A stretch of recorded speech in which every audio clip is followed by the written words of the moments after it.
They say when you work long enough in emergency response, you stop hearing the screams. You start hearing the silence between them, the heavy, suffocating quiet that comes after a life ends on the other end of the line. I used to think I'd heard everything, until the night I answered a call from myself. I don't expect you to believe me. Hell, I barely believe it happened at all. But I still have the recordings, and every time I press play, I can still hear my own voice, trembling, terrified, warning me about things that hadn't happened yet. This is my story, and if you ever find your own number calling you in the middle of the night, don't answer. The voice that called me. My name is Alex. For the past 8 years, I've worked as a 911 dispatcher. Most people don't really understand what that means. Sitting in a dimly lit room, surrounded by glowing monitors, the hum of computers, and the constant low murmur of voices. But I do. I've lived it every night for nearly a decade. I'm the voice people hear on the worst night of their lives. I'm the one who tells them to stay calm while the sirens are on the way. And I've listened to things you wouldn't believe: the trembling breath of someone bleeding out, the panic of a parent who can't wake their child, the silence that comes when a call disconnects mid-scream. Over time, you build a wall around your emotions. You have to, because the moment you let fear in, someone dies. Still, the job gets to you. You start seeing people as cases instead of names. And when the shift ends, you drink just enough to make the voices fade into the background. The call center becomes your second home, the people there, your family, a strange, broken family that jokes to keep from breaking down. That was my life. Until the night the phone rang, and the voice on the other end was my own. It was a cold October night, just after my shift started. The rain outside was tapping against the windows, and the room felt colder than usual. I just sat down, coffee in hand, when the line lit up. Nothing unusual about that, except for the number on the screen. It was mine. For a second, I thought I was seeing things. I tapped my cell phone, still sitting face up on my desk, locked silent. No call going out. I frowned, checked the number again. It was an exact match. My number, calling me. I hesitated, then answered automatically, my voice running on muscle memory. 911, what's your emergency? The voice that answered made my blood run cold. Alex, listen to me. You don't have much time. There's going to be an accident at the corner of Oak and Elm in 10 minutes. You need to send help now. Please, lives are at stake. It was me. My voice. Same tone, same inflection, but shaking, terrified. My first thought was that someone was screwing with me. Some kind of prank. But the panic in that voice, it wasn't fake. It was raw, desperate, and painfully real. Who is this? I asked, my throat tight. Just trust me, the voice said. You'll understand later. Please, Alex, send help. Don't question it, just do it. And then the line went dead. I stared at the receiver, my hands trembling. The dispatcher's instinct in me screamed to act, but my mind was spinning. It made no sense. Still, what if? What if it was true? I took a deep breath and made the call. Units were dispatched to Oak and Elm. 10 minutes later, the report came in a multi-car collision. 3 victims trapped, 1 critical. Exactly as the voice had said. My heart dropped. The relief of doing the right thing mixed with something colder. Something I didn't want to name. Because if the call had been right, what else could it know? I didn't have time to think about it. The phone rang again. Same number. My number. For a moment, I couldn't move. Every instinct screamed at me to hang up, but I couldn't.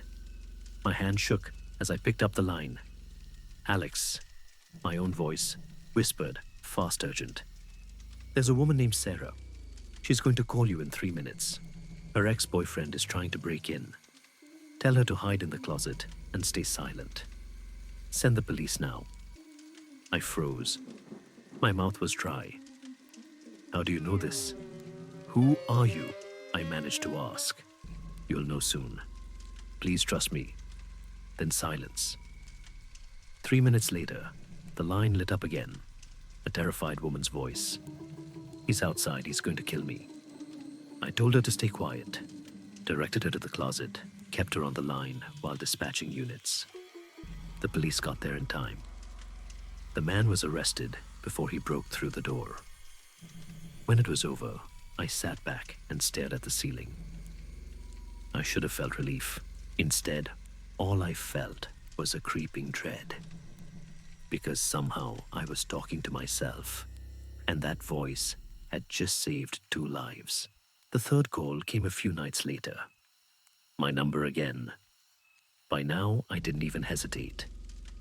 I picked it up. Alex, the voice said, more frantic than before. You need to leave the building. There's a gas leak in the call center. It's going to explode in 5 minutes. Get everyone out. My pulse spiked. I could hear the fear in my own tone. It wasn't a lie. Who are you? I demanded. What the hell is going on? I told you, the voice gasped. I'm you. I'm calling from the future. Please, there isn't time. And then it cut off. I didn't think. I acted. I ran through the room, shouting for everyone to get out. They thought I'd lost my mind, but they followed. We were barely in the parking lot when the explosion tore through the windows. The call center went up in flames. No one died that night. When the reporters asked how I'd known, I said I smelled something strange. No one questioned it, but I knew the truth. Somehow I'd saved myself and everyone else because of that voice. After the explosion, I couldn't stop thinking about it. I was supposed to be transferred to a new facility. The company moved fast. A new building, new equipment, a fresh start. But I couldn't stop staring at the phone on my desk, waiting for it to ring again. And it did.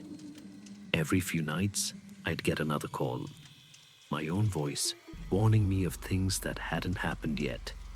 A heart attack victim in a mall, a robbery about to turn violent, a lost child who'd wandered too close to traffic. Every time the prediction was right, every time someone was saved, I stopped questioning it. I just listened, because whatever that voice was, it was helping me do good. For the first time in years, I felt purpose. Like maybe everything I'd suffered through was leading to this. But over time, something changed. The calls became less about emergencies and more about people I knew. Friends, co-workers, then strangers. The tone shifted. The words became colder, sharper. And one night, the voice that answered wasn't mine. Alex had said, low and distorted, "You've grown complacent. There's a terrible future ahead of you, and you need to stop it." The voice still sounded like me, but something was wrong. Like it was recorded through static, or maybe through something not human. "What do you mean?" I asked. "You'll understand," soon it replied. "Listen carefully. 2 of your friends will have an argument tomorrow. It will destroy their friendship. You can stop it. Be there at 7 o'clock. Don't let them fight." I didn't know why I listened, but I did. And the next evening at 7, I found myself in the parking lot outside my friend's apartment, just in time to see them shouting at each other. I stepped in, broke it up, and somehow the situation calmed. The next call came the following night. "Your elderly neighbor, the one in 4B, her gas line is leaking. Call the police." She doesn't know. I did. And they found the leak before it turned deadly. That's when I started to believe again. The voice was different, yes, colder, deeper, but it was still right. Every single time. Until it wasn't. The next instruction came 2 weeks later. Your coworker is planning something dangerous, it said. Break into his apartment tonight. You'll find proof. It's the only way to stop what's coming. I hesitated. That's insane, I whispered. You've trusted me before it hissed. You've saved lives. Don't question me now. I went. God help me, I went. The door was easy to open. I told myself I was doing the right thing. But the apartment was empty. Just a messy desk, old coffee mugs, and a notebook filled with random scribbles. No conspiracy. No plan. I stood there shaking, realizing what I'd done. That night, I didn't sleep. The calls didn't stop. They grew darker. Cut the brake line, the voice demanded once. If you don't, 12 people will die in the chain reaction crash. I refused. And yet, the next day there was an accident. Not 12 dead, just one. The driver whose car I'd been told to tamper with. The guilt ate me alive. Weeks passed. I stopped eating, stopped sleeping. Every time the phone rang, I felt my stomach twist into knots. My coworkers started to notice, asked if I was okay. I lied, said I was fine. But I wasn't. I couldn't tell them that the thing controlling my life sounded exactly like me. Eventually, I started digging. I had to understand what was happening, whether I was cursed, insane, or something in between.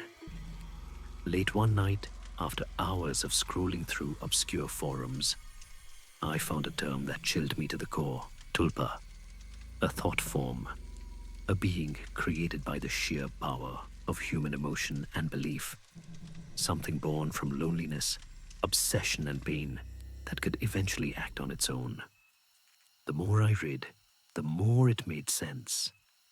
I'd spent years surrounded by suffering, drowning in the emotions of others. And when I finally broke, I'd given shape to something that fed on it. The voice on the phone wasn't me from the future. It was something I had created, something that wanted to keep feeding. When the next call came, I was ready. Alex, the voice crooned, almost taunting now. You can't hide from me. You need me. You need purpose. My hands were steady this time. I know what you are, I said quietly.